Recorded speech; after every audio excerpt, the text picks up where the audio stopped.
ಇವತ್ತು ಚಿತ್ರರಂಗಕ್ಕೂ ಪತ್ರಕರ್ತರಿಗೂ ಭಾಳ ಹತ್ತಿರ ಸಂಬಂಧ. ಅದರಲ್ಲಿ ಪತ್ರಕರ್ತರಾಗಿ ಸಿನಿಮಾಗೆ ಬಂದಿರೋರು ಅನೇಕ ಮಂದಿಗಳಿದ್ದಾರೆ, ಸಕ್ಸಸ್ ಆಗಿದ್ದಾರೆ. ಅದರಲ್ಲಿ ಈಗ ಹೆಚ್ಚಾಗಿ ಈಗ ಪತ್ರಕರ್ತ ಅಂತ ಕರಿಬೇಕಾ, ಹಿಸ್ಟೋರಿಯನ್ ಅಂತ ಕರಿಬೇಕಾ, ಏನು ರೈಟರ್ ಅಂತ ಕರಿಬೇಕಾ, ಏನಂತ ಕರಿಬೇಕು ಅಂತ ಗೊತ್ತಿಲ್ಲ ಪರಮ ಅವ್ರನ್ನ. ಯಾಕಂದರೆ ಈಗ ನಾವೆಲ್ಲ ಈಗ ಅವ್ರನ್ನ ಹೆಚ್ಚಾಗಿ ಗುರುತಿಸ್ಕೊಳ್ತಾ ಇರೋದು ಏನು ಅಂತಂದರೆ ಹಿಸ್ಟೋರಿಯನ್ ಅಂತ ಹೇಳಿ ಗುರುತಿಸ್ತಾ ಇದ್ದೀವಿ ನಾವೆಲ್ಲರೂ ಅವ್ರನ್ನ. ಸೊ ಅದೊಂದು ಒಳ್ಳೆಯ ವಿಷಯ. ಯಾಕಂದರೆ ನಮ್ಮ ಹಿಂದೆ ಇರ್ತಕ್ಕಂಥ ಈ ಕನ್ನಡ ಚಿತ್ರರಂಗದ ಹಿಸ್ಟರಿಯನ್ನು ನಮ್ಮ ಅವಾಗ ಮಾಡಿದಾಗ, ಕನ್ನಡ ಚಿತ್ರರಂಗದ ಇತಿಹಾಸವನ್ನು ಮಾಡಿದಾಗ, ನಿಜವಾಗ್ಲೂ ಆ ಪುಸ್ತಕವನ್ನು ಮಾಡಿದಾಗ ಚಲನಚಿತ್ರ ವಾಣಿಜ್ಯ ಮಂಡಳಿಯಿಂದ ಪತ್ರಕರ್ತರ ಕೊಡುಗೆ ಎಷ್ಟಿತ್ತು ಅನ್ನೋದನ್ನು ಆ ಸಿನಿಮಾದ ಬುಕ್ಕನ್ನು ನೋಡಿದ್ರೆ ಅದು ಗೊತ್ತಾಗುತ್ತೆ. ಈಗಿನ ಬಂದಿರತಕ್ಕಂಥ ಈಗಿನ ಜನ್ರೇಷನ್ನ ಟೆಕ್ನಿಷಿಯನ್ಸು, ಅವ್ರಿಗೆ ಪ್ರೊಡ್ಯೂಸರ್ಸ್ಗಳೆಲ್ಲ ಆ ಪುಸ್ತಕವನ್ನು ನೋಡಬೇಕು. ಅದರಲ್ಲಿ ಅವ್ರ ಕಾಂಟ್ರಿಬ್ಯೂಷನ್ನು ಎಷ್ಟಿದೆ ಅಂತಕ್ಕಂಥದ್ದನ್ನು. ಸೊ ಆ ನಿಟ್ಟಿನಲ್ಲಿ ಪರಮವರು ಇವತ್ತಿಗೆ ಅದನ್ನು ಕಂಟಿನ್ಯೂ ಮಾಡ್ತಾ ಇದ್ದಾರೆ. ನಮ್ಮ ವೀರೇಶ್ ಅವರಾಗಿರ್ಬೋದು, ನಾಗೇಶ್ ಕುಮಾರ್ ಅವರಾಗಿರ್ಬೋದು, DC ನಾಗೇಶ್ ಅವರಾಗಿರ್ಬೋದು, ಪ್ರಗತಿ ಸ್ಟುಡಿಯೋ ಅವರು, ಅಶ್ವಥ್ ನಾರಾಯಣ ಅನೇಕರು ಇದ್ದಾರೆ. ಅವರು ಇವತ್ತು ದಿವಸ ಪರಮವರು ಆ ಒಂದು ನಿಟ್ಟಿನಿಂದ ಬಂದು ಈಗ ಆ ಲೈನಲ್ಲಿ ಸಾಗಿ ಈಗ ಒಂದು ಸಿನಿಮಾವನ್ನು ಮಾಡಿದ್ದಾರೆ. ಸದಾಶಿವ ಅವ್ರದ್ದು ಒಂದು ಸಣ್ಣ ಕಥೆಯನ್ನು ತಗೊಂಡು ಎಳೆಯನ್ನು ಇಟ್ಕೊಂಡು ಅವರೊಂದು ಸಿನಿಮಾವನ್ನು ಮಾಡಿದ್ದಾರೆ. ನಾನು ಹಾಡು ಅಂತಂದ್ರೆ ಟ್ರೈಲರ್ಗೆಲ್ಲರೂ ಏನೋ ತೋರಿಸ್ತಾರೆ ಅಂತ ಅಂದ್ಕೊಂಡೆ, ಎಲ್ಲರೂ ತೋರಿಸಿಲ್ಲ, ಬರೀ ಹಾಡನ್ನು ತೋರಿಸಿದ್ದಾರೆ. ಹಾಡಿನಲ್ಲಿ ಸುಂದರವಾಗಿ ಛಾಯಾಗ್ರಹಣ ಮಾಡಿದ್ದಾರೆ, ಎಡಿಟಿಂಗ್ ಚೆನ್ನಾಗಿದೆ. ಆಮೇಲೆ ಮಳೆ ಆಗಿದೆ ಅಂದರೆ ಒರಿಜಿನಲ್ ಮಳೆಯಲ್ಲೇ ತೆಗೆದಿದ್ದಾರೆ ಅಂತ ಅಂದ್ಕೊಡ್ತೀನಿ ನಾನು, ಇಲ್ಲ ತೆಗೆದಿದ್ದಾರೆ ಅಂತ. ನಾವಾದರೆ ನಮ್ಮ ಟೈಮಿನ ಮಳೆನ ನಾವು ತರಿಸ್ಕೊತೀವಿ. ನಾವು ಅವರೆಲ್ಲ ಒರಿಜಿನಲ್ ಮಳೆಗೆ ಕಾದು ಎಲ್ಲ ಶೃಂಗೇರಿ ಅನಿಸುತ್ತಲ್ಲ, ಶೃಂಗೇರಿ ಅಲ್ಲೆಲ್ಲ ಚಿತ್ರೀಕರಣ ಮಾಡ್ಕೊಂಡಿದ್ದಾರೆ. ಒಂದು ಎರಡನೇದೇನೆಂದರೆ ಒಂದು ಸಂತೋಷದ ವಿಷಯ ಏನಂದರೆ, ಒಂದು ಕಾದಂಬರಿನ ಆಯ್ಕೆ ಮಾಡಿಕೊಂಡು ಸಿನಿಮಾ ಮಾಡೋದಿದೆಯಲ್ಲ, ಅದು ಇವತ್ತಿನ ಸಿನಿಮಾ ನಿಟ್ಟಿನಲ್ಲಿ ಮೇಕಿಂಗ್ನಲ್ಲಿ ಅದನ್ನ ಸಿನಿಮಾಗೆ ತರೋದು ಭಾಳ ಕಷ್ಟ. ಅದನ್ನು ಯಾವರು ಮಾಡಿದ್ದಾರೆ ಅಂತ ಅಂದ್ಕೊಂಡಿದ್ದೀನಿ ನಾನು. ಆಮೇಲೆ ಕಾದಂಬರಿ ಇಟ್ಕೊಂಡು ಸಿನಿಮಾ ಮಾಡಬೇಕು ಅಂತಂದಾಗ ಒಬ್ಬ ನಿರ್ಮಾಪಕನ ಹುಡ್ಕೊಂಡು ಆ ಕಥೆನೇ ಹೇಳಿ ಒಪ್ಪಿಸಿ ಸಿನಿಮಾ ಮಾಡೋದು ಇದೆಯಲ್ಲ, ಒಬ್ಬ ನಿರ್ದೇಶಕನಿಗೆ ನಿಜವಾಗ್ಲೂ ಭಾಳ ಕಷ್ಟಕರವಾದ ಕೆಲಸ. ಆ ಸಿನಿಮಾವನ್ನು ಕೊಟ್ಟ ನಂತರ ಆ ಸಿನಿಮಾವನ್ನು ಚೆನ್ನಾಗಿ ಮಾಡಿ ಎಲ್ಲ ಶ್ರಮವನ್ನು ಆ ಚಿತ್ರದಲ್ಲಿ ಹಾಕಿ ಒಳ್ಳೆಯ ಸಿನಿಮಾನ ಮಾಡಿಕೊಡ್ಬೇಕಾಗಿರೋದು ನಮ್ಮ ನಿರ್ದೇಶಕರ ಕರ್ತವ್ಯ ಆಗಿರುತ್ತೆ. ಆ ನಿಟ್ಟಿನಲ್ಲಿ ಟೈಮ್ ಗುಬಿ ಅವ್ರು ಮಾಡಿರ್ತಾರೆ ಅನ್ನೋ ನಂಬಿಕೆ ನನಗಿದೆ. ಆಮೇಲೆ ನಿರ್ಮಾಪಕರ ಬಗ್ಗೆ ನಾನು ಹೇಳಲೇಬೇಕು.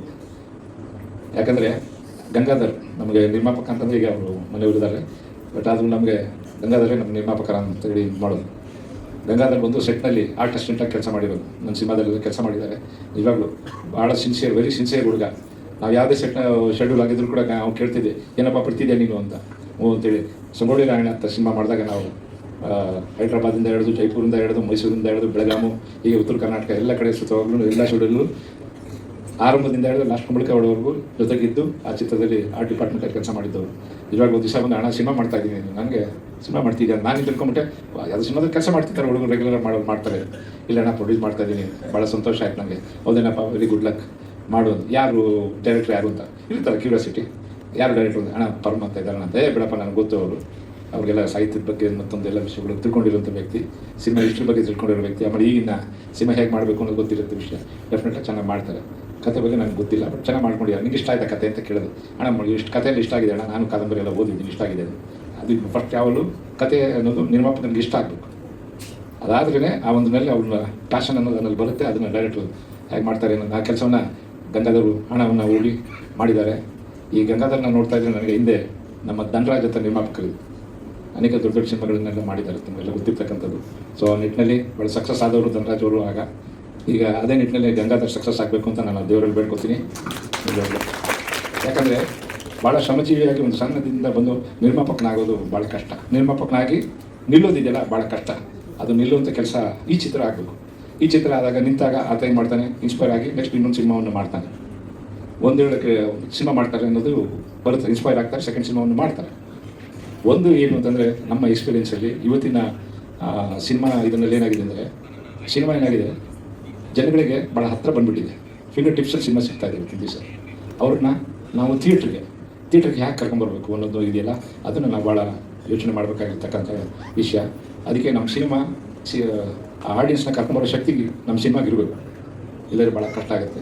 ಯಾಕಂತಂದರೆ ಒಂದೊಂದು ವಾರ 8ರಿಂದ 10 ಸಿನಿಮಾಗಳು ರಿಲೀಸ್ ಆಗ್ತಾಯಿದೆ, ಕನ್ನಡ ಸಿನಿಮಾಗಳು. ಈ 8ರಿಂದ 10 ಸಿನಿಮಾಗಳು ರಿಲೀಸ್ ಆದಾಗ ಅದರಲ್ಲಿ ನಾನು ಯಾವುದೋ ಒಂದು ಆಡಿಯನ್ಸ್ ಪಾಯಿಂಟ್ನ ನಾನು ಹೇಳ್ತೀನಿ. ಅವ್ರು ಹೇಳ್ತಾರೆ, ಇಲ್ಲ ಸರ್, 2 ಸಿನಿಮಾ ಚೆನ್ನಾಗಿದೆ, 2 ಸಿನಿಮಾ ಚೆನ್ನಾಗಿದೆ ಅಂತ ಏನೋ ಒಂದು ಹೇಳ್ತಾರೆ ಅಂತ ಇಟ್ಕೊಳ್ಳಿ. ಆಮೇಲೆ ಏನಾಗುತ್ತೆ, ಈ 8 ಸಿನಿಮಾಗಳಲ್ಲಿ ಮಧ್ಯದಲ್ಲಿ ಚೆನ್ನಾಗಿರೋ ಸಿನಿಮಾನ ಕೊಚ್ಕೊಂಡು ಹೋಗ್ಬೇಕಾಗುತ್ತೆ. ಭಾಳ ಕಷ್ಟ. ಸಿನಿಮಾ ಮಾಡೋದು ಎಷ್ಟು ಕಷ್ಟ ಇದೆ, ಇವತ್ತು ರಿಲೀಸ್ ಮಾಡೋದು ಅಷ್ಟೇ ಭಾಳ ಕಷ್ಟ ಇದೆ. ಸೊ ಅದರಿಂದ ನಿರ್ಮಾಪಕರಾಗಿ ಗಂಗಾಧರ್ ಆಮೇಲೆ ಡೈರೆಕ್ಟರ್ಗೆ ಹೇಳೋದಷ್ಟೇ, ಸಿನಿಮಾವನ್ನು ಭಾಳ ಅಚ್ಚುಕಟ್ಟಾಗಿ ನೋಡಿಕೊಂಡು ರಿಲೀಸ್ ಮಾಡಿ, ಒಳ್ಳೆ ಥಿಯೇಟ್ರು ಹುಡುಕಿ ನೋಡ್ಕೊಂಡು ಮಾಡಿ, ಸಿನಿಮಾನ ಚೆನ್ನಾಗಿ ಪ್ರಮೋಷನ್ ಮಾಡಿ, ಜನನ ಥಿಯೇಟ್ರ್ ಕರ್ಕೊಂಬರೋ ರೀತಿಯಲ್ಲಿ ಮಾಡಿ, ಒಳ್ಳೆ ಟೈಮ್ ನೋಡಿಕೊಂಡು ರಿಲೀಸ್ ಮಾಡಬೇಕು. ಯಾಕಂದರೆ ಆಗಲೇ ಹೇಳಿದಾಗೆ ಸಿನಿಮಾ ಮಾಡೋದು ಎಷ್ಟು ಕಷ್ಟನೋ ಅದಕ್ಕೆ 4 ಕಷ್ಟ ಇದೆ ರಿಲೀಸ್ ಮಾಡೋದು. ಸೊ ಈ ಸಿನಿಮಾವನ್ನು ರಿಲೀಸ್ ಮಾಡಿ ಚೆನ್ನಾಗಿ ಓಡಬೇಕು. ಈ ಒಂದು ಮಾತನ್ನ ಹೇಳೋಕ್ಕೆ ಇಷ್ಟಪಡ್ತೀನಿ, ಒಳ್ಳೆ ಸಿನಿಮಾಗಳಿಂದ ಕೆಲವು ಟೈಮ್ ಚೆನ್ನಾಗಿ ಹೋಗ್ತದೆ ಅನ್ನೋದಕ್ಕೆ. ಅದನ್ನು ಕೆಲವು ಕಡೆ ಥಿಯೇಟ್ರ್ಗಳಲ್ಲಿ ಓಡೋದಿಲ್ಲ. ಮೊನ್ನೆ ಇದೇ ಮಾಲಿಗೆ ನಾನು ಬಂದಿದ್ದೆ ಮಂಗಳವಾರ ದಿವಸ, ನಾನು ನಮ್ಮ ನಿರ್ಮಾಪಕರು ಬಂದಿದ್ವಿ. ಬಂದಾಗ ಒಂದು ಸಿನಿಮಾವನ್ನು ನೋಡಿದ್ವಿ. ನಾವು ನೋಡೋಣ ಸರ್ ಸಿನಿಮಾಗೆ ಅಂತೇಳಿ ಬಂದು ಟಿಕೆಟ್ ತೊಗೊಂಡು ಕೌಂಟ್ರಲ್ಲಿ, ಆನ್ಲೈನ್ ಬುಕ್ಕಿಂಗ್ ಮಾಡಲಿಲ್ಲ, ಥಿಯೇಟ್ರಿಗೆ ಬಂದು ಬುಕ್ಕಿಂಗ್ ಕೌಂಟ್ರಲ್ಲಿ ಟಿಕೆಟ್ ತೊಗೊಂಡು ಎಷ್ಟಪ್ಪ ಟಿಕೆಟ್ 90 ರುಪೀಸು 99 ರುಪೀಸು ಅಂತ. 99 ರುಪೀಸ್ ಅಂತ ಕೇಳಿದೆ. ಇಲ್ಲ ಸರ್ ಹೌದು ಸರ್ ಅಷ್ಟೇ 90 ರುಪೀಸ್ ಅಷ್ಟೇ ಅಂತ. ಆಮೇಲೆ ಟಿಕೆಟ್ ತೊಗೊಂಡ್ವಿ. ನಾವು 4 ಜನ ಇದ್ವಿ, 4 ಜನ ಥಿಯೇಟ್ರಿಗೆ ಹೋದ್ವಿ. ಪಿಕ್ಚರ್ ತುಂಬ ಅದ್ಭುತವಾಗಿದೆ, ಚೆನ್ನಾಗಿದೆ. ಅದು ಆ್ಯಕ್ಚುಲಿ 2ನೇ ವಾರ, ಮಂಗಳವಾರ ದಿವಸ 4 ಗಂಟೆ ಶೋನಲ್ಲಿ ನೀವು ನಂಬೋದಿಲ್ಲ, ಎಬೋವ್ 40 to 50% ಇತ್ತು ಕಲೆಕ್ಷನ್. ಸೊ ಅದನ್ನು ನಾವು ಏನು ಹೇಳ್ಬೇಕು, ನಾವು ಅಂಥ ಒಳ್ಳೆ ಸಿನಿಮಾವನ್ನು ನಾವು ಬೇರೆ ಕಡೆ ಯಾವ್ದಾರು ಇದೆ ಅಂತ ಬೇರೆ ಕಡೆ ಥಿಯೇಟ್ರ್ಗಳಲ್ಲಿ ಇರಲಿಲ್ಲ. ಆ ಥರ ಏನಾಗುತ್ತೆ, ಕಿಲ್ಲಾಗಿ ಹೋಗ್ತದೆ ಸಿನಿಮಾಗಳು, ಒಳ್ಳೆ ಸಿನಿಮಾಗಳಾಗುತ್ತೆ. ಹಾಂ 4 ಗಂಟೆಗೆ ನೋಡಿದ್ವಿ ಸಿನಿಮಾ, ನೋಡಿ ಮಂಗಳವಾರ ಇಲ್ಲೇ ಇತ್ತಿತ್ತು ಸರ್, ಮಂಗಳವಾರದಲ್ಲಿ ಇತ್ತು. ಅಮೃತ ಅಂಜನಾ ಅಂತ ಒಂದು ಸಿನಿಮಾ ಸರ್. ಆ ಸಿನಿಮಾ ನಮ್ಮ ಮನೇಲಿ ಬಂದಾಗ ಅಮೃತ ಅಂಜನಾ ಆ ಸಿನಿಮಾ ನಿಜವಾಗಿ ಭಾಳ ಖುಷಿ ಆಯ್ತು ಸರ್ ನನಗೆ. ಯಾಕಂದರೆ ಎಬೋವ್ 50% ಕಲೆಕ್ಷನ್ ಇತ್ತು. ಅದು ಮಂಗಳವಾರ 4 ಗಂಟೆ ಶೋಗೆ. ಸೊ ಬಂದಾಗ ನಮ್ಗೆ ಏನಾಗುತ್ತೆ, ಆಡಿಯನ್ಸ್ ಥಿಯೇಟರ್ ಇದ್ದಾಗ ನಮಗೆ ಭಾಳ ಸಂತೋಷ ಆಗುತ್ತೆ. ನಾನು ಅದೇ ಡೈರೆಕ್ಟರ್ ಆಗಿ, ಪ್ರೊಡ್ಯೂಸರ್ ಆಗಿ, ಡೈರೆಕ್ಟರ್ ಆಗಿ ಖುಷಿ ಆಗುತ್ತೆ.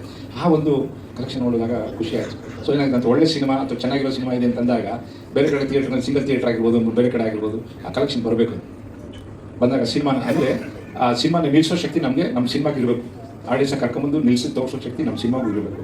ಬಟ್ ಏನಂದರೆ ಈ ರಿಲೀಸಲ್ಲಿ 8, 10, 12 ಸಿನಿಮಾ 12 ಸಿನಿಮಾ ಅಂತ ಅಂದಾಗ ಚೆನ್ನಾಗಿರೋ ಶೋ ಟೈಮ್ ಕೊಡೋದಿಲ್ಲ. ಆ ಒಳ್ಳೆ ಸಿನಿಮಾ ಇದೆ ಅಂತ ಅದು ಬೆಳಗ್ಗೆ 9 ಶೋ ಕೊಟ್ಟರೆ ಮಾಲೆ ತೆಗ್ದಿರಲ್ಲ. 9 ಶೋ ಕೊಟ್ಟರೆ ಯಾರು ಬರ್ತಾರೆ, ಬರೋದಿಲ್ಲ. ನಾನು ಸುಮಾರು ವರ್ಷದಿಂದ ವಾಣಿಜ್ಯ ಮಂಡಳಿ ಸಕ್ರಿಯವಾಗಿರೋದ್ರಿಂದ ಸುಮಾರು ವರ್ಷದಿಂದ ನಾವು ಬೇಡಿಕೆಯನ್ನು ಇಟ್ಟಿದ್ದೀವಿ. ನಾವು ಎಲ್ಲ ಮಲ್ಟಿಪ್ಲೆಕ್ಸ್ ಸಿನಿಮಾಗಳಲ್ಲೂ ದಯವಿಟ್ಟು ಪ್ರೈಮ್ ಶೋನ ಕನ್ನಡ ಸಿನಿಮಾ ಕೊಡಬೇಕು ಅಂತ ಹೇಳ್ತಕ್ಕಂಥದ್ದನ್ನು ನಾವು ರೆಸಲ್ಯೂಷನ್ ಮಾಡಿದ್ದೀವಿ. ಮೊನ್ನೆ ಕೂಡ ನಮ್ಮ ಅಧ್ಯಕ್ಷರು ಜಯಮಾಲ ಅವರು ಬಂದಾಗ ಮೊದಲನೇ ದಿವಸ ಫಸ್ಟ್ ಮೀಟಿಂಗ್ ಆದಾಗ ನಾನು ಫಸ್ಟ್ ಪಾಯಿಂಟ್ ಕೇಳಿದಾಗ ನಾನು ಹೇಳಿದೆ, ಅಮ್ಮ ಮಹಾರಾಷ್ಟ್ರದಾಗ ನಡೀತಾ ಇದೆ ಈ ದುಸ್ಥಿತಿ, ಮರಾಠಿ ಸಿನಿಮಾಗೂ ಬಂದಿದೆ. ಮರಾಠಿ ಸಿನಿಮಾಗೂ ಏನಾಯಿತು, ದೊಡ್ಡ ದೊಡ್ಡ ಸಿನಿಮಾಗಳನ್ನ ಬಂದಾಗ ಮರಾಠಿ ಸಿನಿಮಾಗಳಿಗೆ ಅದಕ್ಕೂ ಶೋಗಳು ಇಲ್ದಿರ, ಯಾವುದೋ ಶೋ ಬೆಳಗ್ಗೆ 9 ಗಂಟೆ ಕೊಡೋದು, 10 ಗಂಟೆ ಶೋ ಕೊಡೋದು, ಇದೆಲ್ಲ ಮಾಡೋದು, ಶೋಗಳು ಸಿಗ್ತಾ ಇಲ್ಲ. ಸೊ ಅದಕ್ಕೆ ಅಲ್ಲಿ ಮುಖ್ಯಮಂತ್ರಿಗಳನ್ನ ಇಂಡಸ್ಟ್ರಿ ಅವರೆಲ್ಲ ಭೇಟಿ ಮಾಡಿ ಮರಾಠಿ ಇಂಡಸ್ಟ್ರಿ ಅವರಿಗೆ ಪ್ರೈಮ್ ಶೋ ಕೊಡಬೇಕು ಅಂತೇಳಿ ಮಾಡಿದೆ. ದಯವಿಟ್ಟು ಅದನ್ನು ಸರ್ಕಾರದ ಮೂಲಕ ನಾವೊಂದು ನಿಟ್ಟಿನಲ್ಲಿ ನಾವು ಮಾಡಬೇಕು. ಸರ್ಕಾರ ಮೂಲಕ, ವಾಣಿಜ್ಯ ಮಂಡಳಿ ಮೂಲಕ ಈ ಕನ್ನಡ ಸಿನಿಮಾಗಳಿಗೆ ಮಲ್ಟಿಪ್ಲೆಕ್ಸ್ಗಳಲ್ಲಿ ಪ್ರೈಮ್ ಶೋವನ್ನು ಕೊಡಬೇಕು ಅಂತ ಕೇಳಿದ್ದೀವಿ ನಾವು.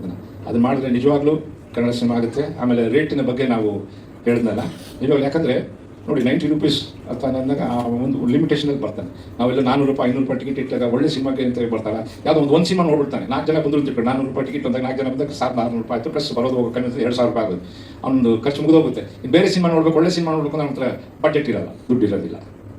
ಸೊ ಆಮೇಲೆ ಇನ್ನೊಂದು ನಾನು ಒಂದು ಅಬ್ಸರ್ವ್ ಮಾಡಿದ್ದೀನಿ ಸರ್, ರೇಟ್ ಆಫ್ ಅಡ್ಮಿಷನ್ ಕಮ್ಮಿ ಇದ್ದಾಗ ರಿಪೀಟ್ ಆಡಿಯನ್ಸ್ಗಳನ್ನ ನಾನು ನೋಡಿದ್ದೀನಿ. ರಿಪೀಟ್ ಆಡಿಯನ್ಸ್ಗಳನ್ನ ಬಂದಿರೋದನ್ನು ನಾವು ನೋಡಿದ್ದೀನಿ. ನಾವು ರೇಟ್ ಆಫ್ ಅಡ್ಮಿಷನ್ ಕೂಡ ಭಾಳ ಇಂಪಾರ್ಟೆಂಟ್ ಆಗುತ್ತೆ ಅಂತಕ್ಕಂಥದ್ದನ್ನು ನಾನು ಹೇಳೋಕ್ಕೆ ಇಷ್ಟಪಡ್ತೀನಿ. ಅದು ಸರ್ಕಾರ ಮಾಡಿರೋ ಇದನ್ನು ಇದಾಗಲೇ ಕೋರ್ಟಲ್ಲಿದೆ, ಅದನ್ನು ನಡೀತಾ ಇದೆ. ಈ ಪ್ರೈಮ್ ಶೋ ಬಗ್ಗೆನೂ ನಾವು ಹೇಳೋದ್ರಿಂದ ಇದು ಮಾಡಿದ್ದೀವಿ. ಸೊ ಅದರಿಂದ ಗಂಗಾಧರ್ಗೆ ನಾನು ಕೇಳ್ಕೊಳೋದು, ಡೈರೆಕ್ಟರ್ ಕೇಳ್ಕೊಳೋದು, ಈ ಸಿನಿಮಾವನ್ನು ನೀವು ಭಾಳ ನೋಡಿಕೊಂಡು ಒಳ್ಳೆ ಟೈಮ್ ನೋಡಿಕೊಂಡು ಒಳ್ಳೆ ಸೆಟಪ್ನಲ್ಲಿ ನೀವು ಥಿಯೇಟ್ರ್ ಒಳ್ಳೆ ಡಿಸ್ಟ್ರಿಬ್ಯೂಟರ್ ಮೂಲಕ ನೋಡ್ಕೊಂಡು ಒಳ್ಳೆ ಥಿಯೇಟ್ರನ್ನ ರಿಲೀಸ್ ಮಾಡಿ ಅಂತ ಹೇಳ್ತೀನಿ. ಆಮೇಲೆ ನಾನು ಕಬಡ್ಡಿ ಬಾಬು, ನಮ್ಮ ಒಳ್ಳೆ ಸ್ನೇಹಿತರು ಬಾಬು, ನರೇಂದ್ರ ಬಾಬು ಅಂತ ನಾವು ಹೇಳ್ತೀವಿ. ಹಾಡುಗಳು ಬರೆದಿದ್ದಾರೆ, ಸಂಭಾಷಣೆ ಎಲ್ಲ ಬರೆದಿದ್ದಾರೆ. ಅವರು is a very talented man. ಅವರು ಕಬಡ್ಡಿ ಅಂತ ಒಂದು ಸಿನಿಮಾ ಮಾಡಿದಾಗ ಒಳ್ಳೆ ಸಿನಿಮಾ ಮಾಡಿದ್ರು ಅವರು. ಸೊ ಈ ಚಿತ್ರಕ್ಕೆ ಅವ್ರು ಇದ್ದಾರೆ ಅಂತಂದರೆ ನಾನು ಖುಷಿ ಆಯಿತು. ನಮ್ಮ ಸ್ನೇಹಿತರು ಇದಾಗಿದ್ದಾರೆ ಅಂತೇಳಿ ಮಾಡಿದೆ. ಅದ್ಯಾಕೆ ನಾಚ್ಕೊಂಡ್ಬಿಟ್ಟಿದ್ದಾಗ ನನಗೆ ಗೊತ್ತಿಲ್ಲಪ್ಪ, ಆಗಲೇ ಕರೆದೆ ನಾನು, ಎಲ್ಲಿದ್ದಾರಪ್ಪ ಅಂದ್ರೆ ಅಲ್ಲೆಲ್ಲ ಹಿಂದ್ಗಡೆ ಇದ್ದಾರೆ ಅಂತ.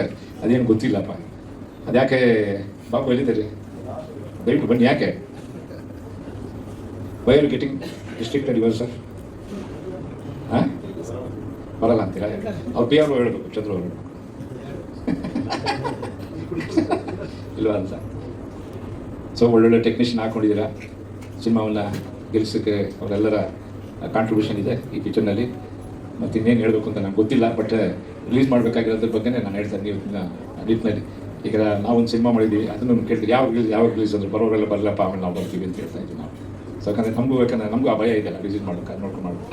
ಸೊ ಹಾಗೆ ರಿಲೀಸನ್ನು ದಯವಿಟ್ಟು ನೋಡ್ಕೊಂಡು ಮಾಡಿ ಅಂತ ನಾನು ಹೇಳಿ, I wish you good luck to all technician. ಆಮೇಲೆ ಹೀರೋಯಿನ್ ಬಗ್ಗೆನೂ ಹೇಳಬೇಕು.